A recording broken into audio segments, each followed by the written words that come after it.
भगवद गीता के प्रथम अध्याय अर्जुन विषाद योग के भाव पर आधारित यह कहानी है। जब जीवन में निर्णय का समय आता है तो सबसे पहले मन डगमगाता है। धर्म का मार्ग आसान नहीं होता और जब भावनाएं विवेक पर भारी पड़ जाती हैं तब मनुष्य भ्रम में फंस जाता है।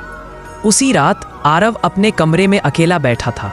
टेबल पर रखी लाल फाइल जैसे उसकी सांसें रोक रही थी।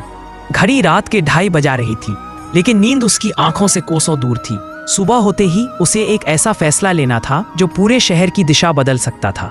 फोन पर आया छोटा सा संदेश, सुबह 9 बजे निर्णय चाहिए। उसके हृदय पर हथौड़े की तरह लगा। वह खिड़की के पास गया तो नीचे सड़कें सुनसान थीं, ठीक वैसे ही जैसे उसका मन। अचानक उसके सामने अपने ही लोगों के चेहरे घूमने लगे। वह गुरु जिसने उसे सत्य का पाठ पढ़ाया था, वह चाचा जिनका नाम उसी फाइल में दर्ज था, और उसकी माँ जिसकी आवाज़ कानों में गूंज रही थी कि परिवार से बड़ा कुछ नहीं होता। आरव के हाथ कांपने लगे। उसने फाइल खोली, फिर बंद कर दी।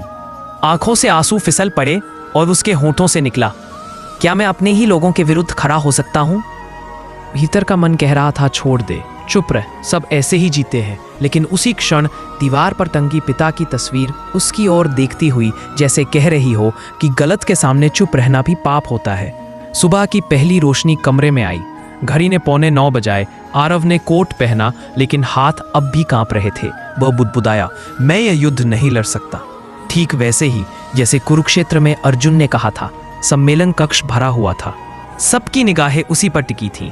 माइक सामने था। पूरा हॉल सांस रोके बैठा था। उसने माइक बंद किया, फाइल खोली, सारे प्रमाण मेज पर रख दिए और बिना एक शब्द बोले बाहर निकल गया। बाहर बारिश हो रही थी। वह भीगता रहा, फोन बजता रहा, लेकिन उसने नहीं उठाया। उस दिन उसने ना कोई पद जीता, ना कोई प्रशंसा, पर उसने अपनी आत्मा नहीं हारी। और यही है भगवद गीता का पहला अध्याय, जहां न युद्ध शुरू होता है, न भगवान बोलते हैं, बल्कि मनुष्य टूटता है। क्योंकि जब तक मनुष्य अपने भीतर नहीं टूटता, तब तक गीता का ज्ञान जन्म नहीं लेता।